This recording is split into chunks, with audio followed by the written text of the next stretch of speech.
Hello, I'm delighted to add my welcome to Day 2 of Seatrade Virtual, coming to you from Washington, D.C. As I'm sure is true for all of you, I'm disappointed that we can't be together in person, but I'm glad that we're together at least virtually and in spirit, and I'm excited to join you today representing CLIA. Our members account for 95% of the global ocean-going cruise line capacity, as well as 15,000 travel agencies, over 50,000 travel agents, and hundreds of business partners that support or supply the cruise community, making CLIA the world's largest cruise industry association. So as you might imagine, that gives us a deep understanding of the challenges we are all facing as we navigate through this global pandemic. As you likely know, for the last many months, CLIA Cruise Lines and cruise partners have worked tirelessly with experts and health authorities around the world to develop unprecedented public health protocols and are now leading the way to restoring public confidence in responsible tourism and a gradual return to operations through our members' unwavering commitment to health, safety, and putting people first.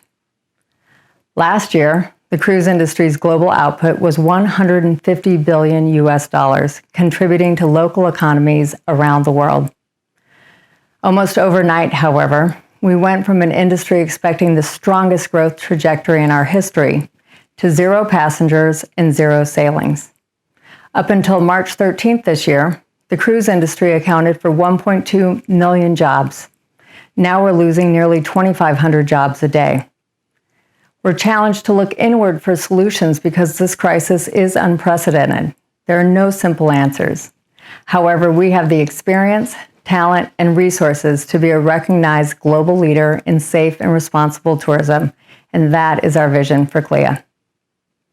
By the end of April this year, all ships had returned to ports, disembarked thousands of passengers even as borders were closing, and were actively engaged with governments and health authorities, all of which helped keep the number of cases linked to cruise ships to just a fraction of the global total. Once the cruise ships were in and passengers home, CLIA Cruise Line members were unyielding in their commitment to repatriate crew members, some 2,000 a day from April to July, despite seemingly limitless hurdles and obstacles that led to many heartbreaking situations. From closed borders to public health restrictions to lack of available planes to immigration limitations, their efforts continued unabated. When commercial flights were not an option due to travel restrictions placed on crew, cruise lines chartered flights and organized sailings using company ships to support reuniting crew members with their families. The lengths the cruise industry undertook to continually put people first cannot be overstated, and they are not new. The cruise industry has been a leader in effective protection of public health for half a century, and we're not stopping now. CLIA members have and are dedicating their time and resources to develop even more stringent measures that span the entire cruise experience, from boarding to disembarkation. This includes enhanced embarkation and screening procedures, health and sanitation protocols, testing and monitoring capabilities, close shore excursion oversight, and onboard and offshore care for guests and crew. With limited resumption now underway, these sailings give us confidence that we are on the right course, as you'll see in this video.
These sailings exemplify the cruise industry is leading the way in responsible tourism.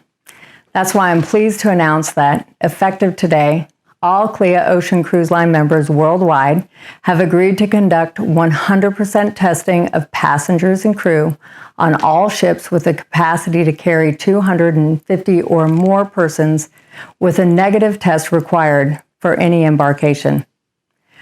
Recognizing no measure in isolation is sufficient to prevent the introduction on board of COVID-19, we see testing as an important initial step to a multi-layered approach that we believe validates the industry's commitment to making health, safety, and the well-being of the passengers, crew, and the communities we visit our top priority. In addition to the work we've been doing to identify meaningful and effective health and safety protocols for the responsible resumption of cruise, it's also important that we continue to advance our commitments to a more sustainable future. We can never forget our responsibility to the water under us, the air above us, and the communities and the destinations around us. That is why our important work continues, as you'll see in this video highlighting our progress.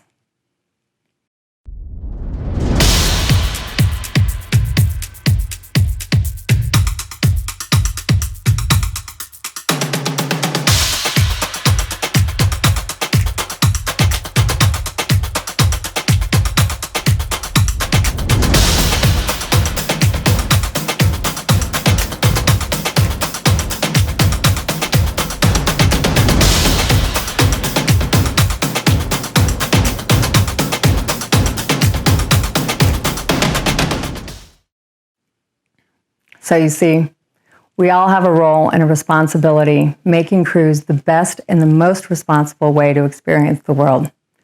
And we know that when we work together, we can make a difference. As we've tracked public and key opinion leader sentiment about cruise as it relates to CLIA's work with our members in the areas of health, safety, and the environment, we see the critical importance of our industry's focus on collaboration to drive significant shifts in positive public perception and support for cruise. In fact, positive sentiment towards cruising and CLIA's industry response during the pandemic averages 62% positive. Compare that to 87% negative sentiment during the first few months of the COVID crisis. While these numbers are encouraging, we know much work and many challenges remain. So what will it take to achieve a full resumption of operations and build a successful future for our industry? Ultimately, we will restore confidence and open pathways towards new prosperity by steadfastly holding up our dedication to the health and safety of all of those on board our ships and in the communities we visit. The meticulous and unified response of our industry has advanced to address COVID-19 will underpin all that we do and all that we achieve in the coming months and years. And I believe it'll be supported by 5 core strengths that we already possess and have long embraced. First, we're a highly regulated industry that is absolutely dedicated to upholding the laws and processes that govern our operations globally. As an industry, we don't just adhere to the rules, we have been a determined and a constructive advocate in helping to develop those rules and in verifying their implementation across the many layers of oversight that apply to cruising. Second, we're firmly focused on achieving real and impactful environmental benefits, as I explained earlier. We're making enormous investments in environmental advances that will shape not only our own industry, but also other areas of travel and maritime operations. Third, we have extraordinary people at the coalface of our industry. Our crew are dedicated and highly trained. They're capable not only of delivering on the many complex responsibilities that ensure smooth and safe operations, they are also the face of our industry and the source of the genuine hospitality that makes cruising such an exceptional experience. Fourth, we have passionate customers. The legions of devoted cruise fans who support us around the world are not only a sign that we should be confident in our long-term future, they're also a genuine part of the cruise experience.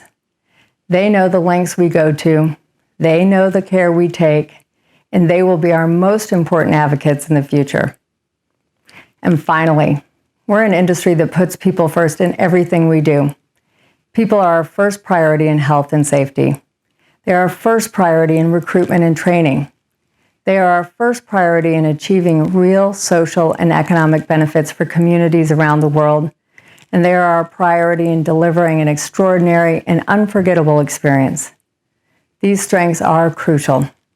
By navigating with courage, confidence, and purpose, we can sail forward together to help make the future prove stronger and better than ever, and the best way to experience the world.